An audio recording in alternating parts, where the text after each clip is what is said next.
오늘 함께 보실 말씀은 어제 본문의 말씀과 똑같이 요한복음 21장 1절부터 14절까지 말씀입니다. 요한복음 21장 1절부터 14절 말씀을 우리 다 같이 우리 함께 합독하시겠습니다. 그 후에 예수께서 디베랴 호수에서 또 제자들에게 자기를 나타내셨으니 나타내신 일은 이러하니라. 시몬 베드로와 디두모라 하는 도마와 갈릴리 가나 사람 나다나엘과 세베대의 아들들과 또 다른 제자 둘이 함께 있더니 시몬 베드로가 나는 물고기 잡으러 가노라 하니 그들이 우리도 함께 가겠다 하고 나가서 배에 올랐으나 그날 밤에 아무것도 잡지 못하였더니 날이 새어 갈 때에 예수께서 바닷가에 서셨으나 제자들이 예수이신 줄 알지 못하는지라. 예수께서 이르시되 얘들아 너희에게 고기가 있느냐 대답하되 없나이다. 이르시되 그 물을 배 오른편에 던지라.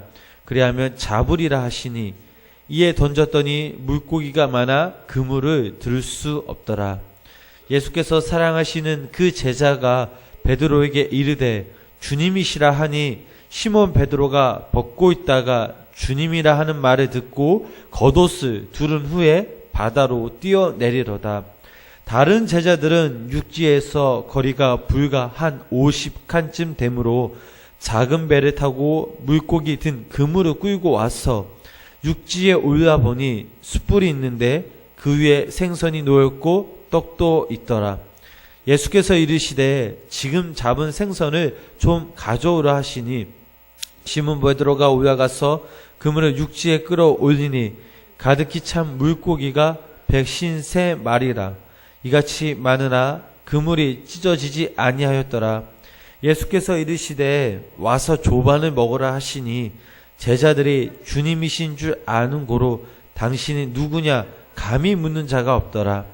예수께서 가셔서 떡을 가져다가 그들에게 주시고 생선도 그와 같이 하시니라. 이것은 예수께서 죽은 자 가운데서 살아나신 후에 세 번째로 제자들에게 나타나신 것이라. 아멘. 오늘도 이 새벽에 하나님의 전을 찾은 우리 성도님들에게 하나님의 귀한 은총이 함께 하시길 주님의 이름으로 간절히 축원합니다. 부활하시기 전 예수님은 제자들에게 갈릴리에서 만날 것을 약속하셨습니다. 제자들은 갈릴리로 돌아가 주님을 기다려야 했지만 그러나 그들은 주님을 잃어버렸습니다. 3년 전 옛 모습으로 다시 되돌아가 그들은 바닷가에 나가 그물을 던져 고기를 잡기를 했던 것입니다. 그들은 열심히 다해 고기를 잡았지만 단 한 마리도 잡지 못했습니다. 고기를 잡기를 하던 그 예수님이 그들 앞에 서 계셨지만 그들 중 아무도 주님을 알아채지 못할 정도로 그들은 고기 잡이에만 열중하였습니다. 그때 주님의 음성이 들려옵니다. 사랑하는 제자들아, 너희에게 고기가 있느냐? 주님의 음성이 들려왔지만 그 누구도 주님의 음성이라 단정짓지 못하였습니다. 없습니다 라는 아쉬운 듯 대답만 하였습니다.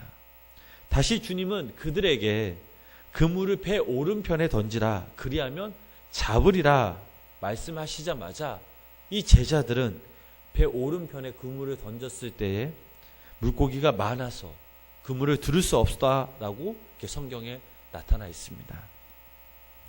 여기서 우리는 다시 한번 주님의 그 말씀의 위력을 느끼게 됩니다. 제자들의 배는 여전히 그들이 밤새도록 헛수고를 한 그 자리에 있었고 그물도 같은 것이며 그물을 던진 이들 역시 같은 사람들이었습니다.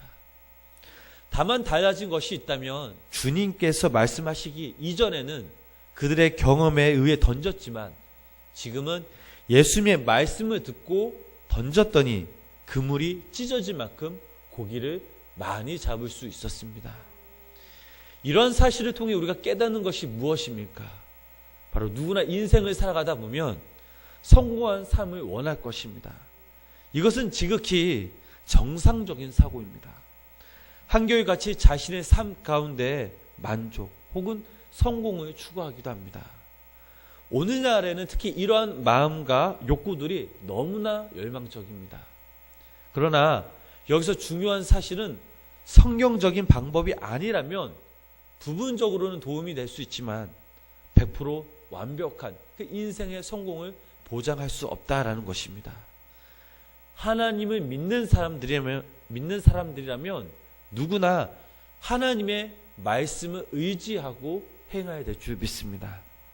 시편 19편 7절과 11절 말씀을 보면 제가 한번 읽어보겠습니다. 여호와의 율법은 완전하여 영혼을 소성시키며 여호와의 증거는 확신하여 우둔한 자를 지혜롭게 하며 여호와의 교훈은 정직하여 마음을 기쁘게 하고 여호와의 계명은 순결하여 눈을 밝게 하시도라. 여호와를 경외하는 도는 정결하여 영혼까지 이르고 여호와의 법도 진실하여 다 의로우니 금 곧 많은 순금보다 더 사모할 것이며 꿀과 송이 꿀보다 더 달도다. 또 주의 종이 이것으로 경고를 받고 이것을 지킴으로 상이 크니이다. 말씀을 의지하고 행하는 이들은 정도에서 벗어나지 않고 항상 의의 길로 다니게 됩니다. 이것은 곧 하나님의 말씀이 가지고 있는 능력 때문이라는 사실입니다. 하나님의 말씀은 이 사람의 마음과 생각을 바꾸고 또 변화시키게 됩니다. 가치관 및 삶의 방식을 바꾸어 놓기도 합니다. 성경을 읽어보면 하나님의 말씀으로 인해 변화된 그 수많은 사람들이 나와 있습니다. 누가 변화되었다는 것도 중요하지만 무엇보다 더 중요한 사실은 여기 있는 우리 모두가 하나님의 말씀으로 변화되어야 될 줄 믿습니다. 가정 환경이 좋지 않다고 인생이 실패하는 것이 아닙니다. 든든한 배경이 있다고 성공하는 것이 아닙니다. 인생에서 가장 중요한 것은 내 삶에 내가 주인공으로서 살아가는 것이 아니라 하나님의 말씀에 나를 굴복시키는 삶, 주님이 내 안에, 내가 주님 안에 거하며 그 말씀에 따라 순종하며 살아갈 때 우리는 진정 삶의 변화를 느낄 수 있으며 또 하나님이 주신 귀한 영원한 생명으로 이 땅에서 성공의 삶을 누릴 수가 있습니다. 우리의 본문 7절 말씀을 우리 다시 한번 우리 함께 읽어보시겠습니다. 예수께서 사랑하시는 그 제자가 베드로에게 이르되 주님이시라 하니 시몬 베드로가 벗고 있다가 주님이라 하는 말을 듣고 겉옷을 두둔 후에 바다로 뛰어내리로다. 아멘. 7절 말씀에서 말하는 예수님이 사랑하시는 그 제자가 바로 요한복음 13장 23절에 나오는 바로 요한복음을 기록한 사도 요한을 말하고 있습니다. 예수님의 말씀에 순종하여 그물을 던졌을 때 물고기가 많이 잡히는 것을 확인하자 사도 요한은 베드로에게 주님이시라라고 이렇게 외쳤습니다. 그렇다면 사도 요한은 어떻게 주님이신 줄 알았겠습니까? 주님이 아니시고는 갈릴리 그 바다 한가운데서 이러한 역사를 행하실 수 없기 때문입니다. 그렇다면 사도 요한의 말을 들은 베드로는 어떻게 행했습니까? 요한의 말을 듣자마자 그는 겉옷을 두른 후 바다로 뛰어내렸습니다. 성경 원문에서 바다로 뛰어내리로다라는 이 말은 베드로가 자기 자신을 바닷속으로 던졌다라고 표현하고 있습니다. 즉 베드로는 주님께 너무나 다가가고 싶었던 그 베드로의 심정을 이 말씀에서 표현하고 있는 것입니다. 우리 8절 9절 계속해서 말씀 읽어보시겠습니다. 다른 제자들은 육지에서 거리가 불과 한 50칸쯤 되므로 작은 배를 타고 물고기 든 그물을 끌고 와서 육지에 올라오니 숯불이 있는데 기위에 생선이 놓였고 떡도 있더라. 아멘. 8절과 9절 말씀을 보면 베드로의 소식을 전하기는커녕 다른 제자들의 그 도착 소식만 전하고 있습니다. 성경학자들은 배를 타고 온 제자들이 수영에서 돌아온 베드로보다 더 빨랐다라고 이렇게 단정합니다. 물론 수영한 베드로가 먼저 도착했는지 아니면 배를 탄 제자들이 먼저 도착했는지 알 수 없지만 여기서 중요한 사실은 육지에 올라와 보니 숯불 위에 생선과 떡이 준비되어 있었다라는 사실입니다. 이것은 주님께서 제자들을 위해 친히 예비해 두신 것입니다. 그러나 제자들은 이 음식이 무엇을 의미하는지 전혀 알 수 없었습니다. 그저 주님을 향한 부끄러운 마음뿐이었습니다. 우리 계속해서 10절, 우리 11절, 12절 말씀 우리 함께 읽어보시겠습니다. 예수께서 이르시되 지금 잡은 생선을 좀 가져오라 하시니 시몬 베드로가 올라가서 그물을 육지에 끌고 올리니 가득히 찬 물고기가 153마리라. 이같이 많으나 그물을 찢어지지 아니하였더라. 예수께서 이르시되 와서 조반을 먹으라 하시니 제자들이 주님이신 줄 아는 고로 당신이 누구냐 감히 묻는 자가 없더라. 아멘. 주님은 제자들이 방금 잡은 그 물고기를 가져오라라고 하십니다. 그리고 와서 조반을 먹으라라고 이렇게 말씀하셨습니다. 주님 당신이 직접 숯불을 피우셨고 그 불 위에 생선을 구우시며 또 손수 떡을 준비하셨던 것입니다. 이것은 하나님께 제사를 드리기 위해 준비하신 것이 아니었습니다. 예수님 당신 혼자 스스로 드시기 위함도 아니었습니다. 밤새 바다 한가운데서 헛구물지만 했던 그 제자들을 먹이시기 위함이었습니다. 그러나 제자들은 이 음식을 먹을 수가 없었습니다. 그래서 제자들에게 예수님은 이렇게 행하셨습니다. 우리 13절 말씀입니다. 예수께서 가셔서 떡을 가져다가 그들에게 주시고 생선도 그와 같이 하시니라.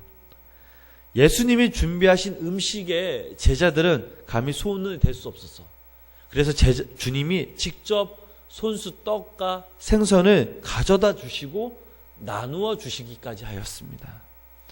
주님이 이렇게 행하신 이유가 무엇입니까? 바로 오늘 말씀에 능력을 보이셨지만 이제는 자신들의 욕구에 사로잡혀 밤새 그물을 잡은 제자들에게 이제는 타인을 위한 헌신과 봉사의 삶으로 살아갈 것을 주님이 몸소 친히 보이셨습니다. 이것은 예수님이 제자들을 향한 간절한 마음, 타인을 위한 봉사와 헌신의 도구로 승화시키려는 이 주님의 그 사랑의 메시지였던 것입니다. 사랑하는 성도님 여러분, 오늘 저희들이 읽은 본문의 말씀과 3년 전 이 제자들의 갈릴리 사건은 이 누가복음 5장에 기록되어 있습니다. 누가복음 5장의 말씀에 나오는 이때는 예수님의 공생의 시작이었고 이 날도 베드로와 요한 그리고 야고보는 갈릴리 바다에서 밤새 그물을 던졌지만 고기를 한 마리도 잡을 수 없었습니다.